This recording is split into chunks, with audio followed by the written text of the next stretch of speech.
এক গ্রামে একজন দরিদ্র কৃষক ছিলেন। তিনি দুধ থেকে দই ও মাখন তৈরি করে বিক্রি করতেন।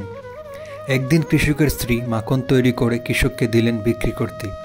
কৃষক তা বিক্রি করার জন্য গ্রাম থেকে শহরের উদ্দেশ্যে রওনা হলেন। মাখনগুলো গোল গোল রুল আকৃতিতে রাখা ছিল, যার প্রত্যেকটির ওজন ছিল 1 কেজি করে। শহরে পৌঁছে কৃষক প্রতিবারের নেই পূর্ব নির্ধারিত দোকানে মাখনগুলো দিয়ে তার পরিবর্তে কিছু চিনি, তেল ও তার সংসারের প্রয়োজনীয় দ্রব্যাদি নিয়ে আসতেন। আজ কৃষক চলে যাওয়ার পর দোকানদার মাখনের রোলগুলো এক একটা করে ফ্রিজে রাখার সময় ভাবলেন, মাখনের ওজন সঠিক আছে কিনা আজ একবার পরীক্ষা করে দেখা যাক। মাখনের রোলগুলো ওজন করতেই উনি দেখলেন মাখনের ওজন আসলে 1 কেজি নয়, তা প্রতিটা আছে 900 গ্রাম করে।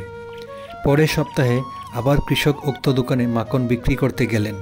দোকানদারের সামনে পৌঁছানোর সঙ্গে সঙ্গেই দোকানদার কৃষকের উদ্দেশ্যে চিৎকার করে বলতে লাগলেন, বেরিয়ে যাও, আমার দোকান থেকে এখনই বেরিয়ে যাও। এবার থেকে কোনো বেঈমান চিটিংবাজের সাথে ব্যবসা করো, আমার দোকানে আর কোনো দিন পা রাখবে না। 900 গ্রাম মাখন 1 কেজি বলে বিক্রি করা লোকটার মুখ আমি আর দেখতে চাই না।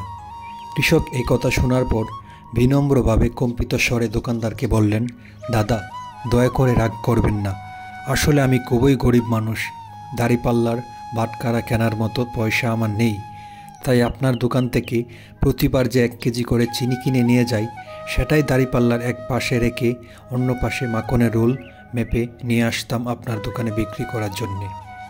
আসলে এই গল্পটা থেকে আমরা অনেক কিছু শিখতে পারি। তা হচ্ছে, আপনি অপরকে যেটা দেবেন সেটাই পরে আবার আপনার কাছে ফিরে আসবে, হোক সেটা সম্মান, ভালোবাসা কিংবা ঘৃণা। ধন্যবাদ সবাইকে ভিডিওটি দেখার জন্যে। এরকম শিক্ষণীয় গল্প পেতে আমার চ্যানেলটি সাবস্ক্রাইব করুন।